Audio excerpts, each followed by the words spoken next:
What's going on, guys? Simply Phenomenal 97 back at it again. I'm going to do the top 10 things I liked, top 10 things I hated about last night's Monday Night Raw. Let's start off with the things I hated. Number 10 is Del Rio has had the same character since he debuted. I'm getting tired of it, starting to get stale. Find him a new character. He does the same routine every single time he comes out. So try and reinvent his character like Jericho does a lot. Number 9, Brutus Clay and Vicky Guerrero's dance off was just horrible. It was just straight up horrible. Vicky can't dance. Brutus can't dance that great.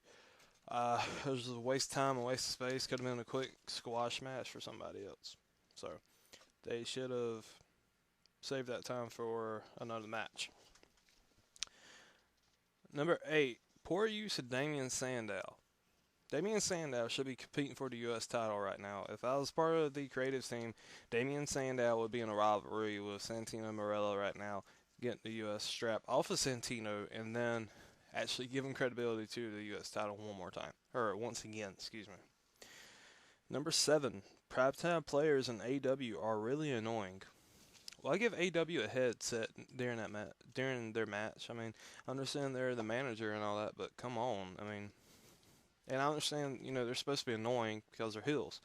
But, I mean, why give AW a headset whenever you have two perfectly fine commentators that are pretty good? Not the greatest, but they're okay at what they do.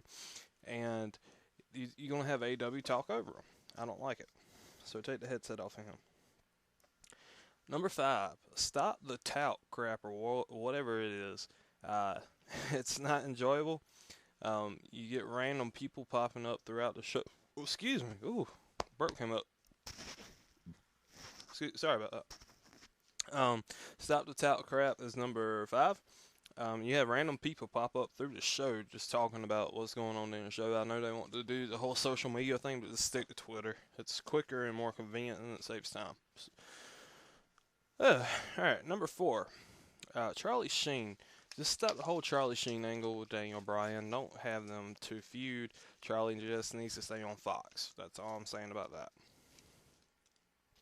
Number 3, give Heath Slater an actual chance. Heath Slater looks decent on the mic. Looks decent in the ring.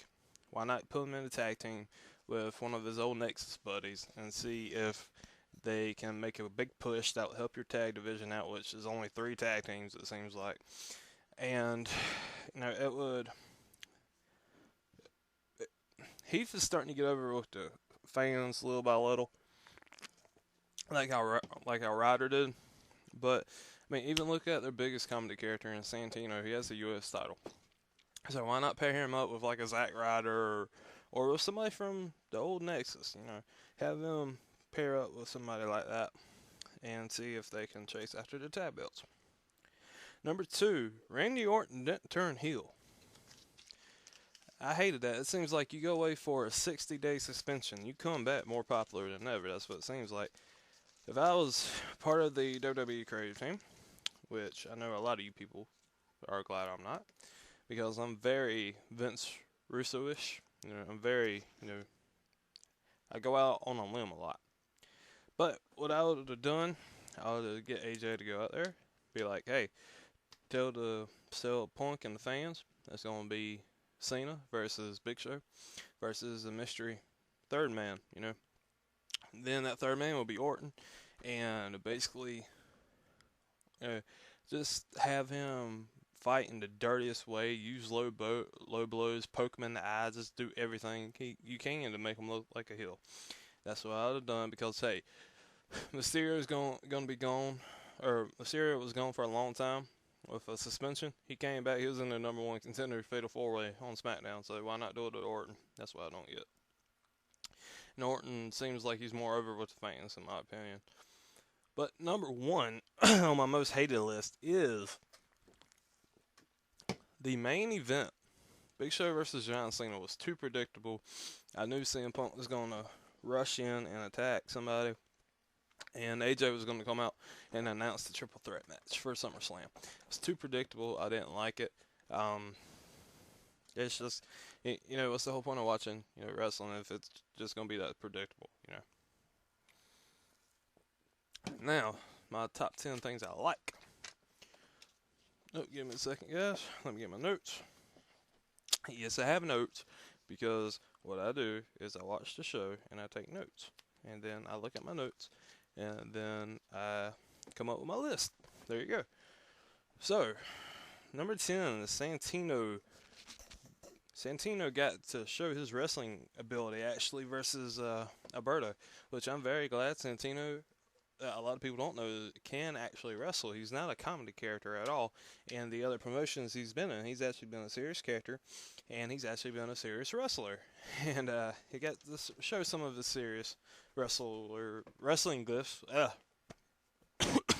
Sorry guys, I got a little bit of head cold right now. But he got to show some of his wrestling experience and some of his wrestling talents against Alberto last night, and I thoroughly enjoyed that one. Now, number 9. It was probably my favorite match of the night, but it's number 9 for a reason. Christian and Chris Jericho versus Dolph Ziggler and The Miz. Great tag match. Had the veterans versus the the young guys. I wish Ziggler and The Miz would have won because it kind of helps put them over a little bit. But Christian and Miz and Y2J and Ziggler, they both have their own feuds with one another. So I think in the end at SummerSlam, the Miz and Ziggler will be put over by Christian and Y2J. Now number 8 is Tyson Kidd is looking great in the ring. He is probably one of the most phenomenal ring workers right now. He looks like he could make a run for the U.S. title or the IC title, or I think him and Justin Gabriel are in a tag team on SmackDown. Let them go after the tag titles. It'll give you another tag team. So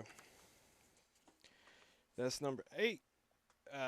Glad Kid is getting a push. I'm very glad about that one. Now number 7 is Truth's reaction to Daniel Bryan.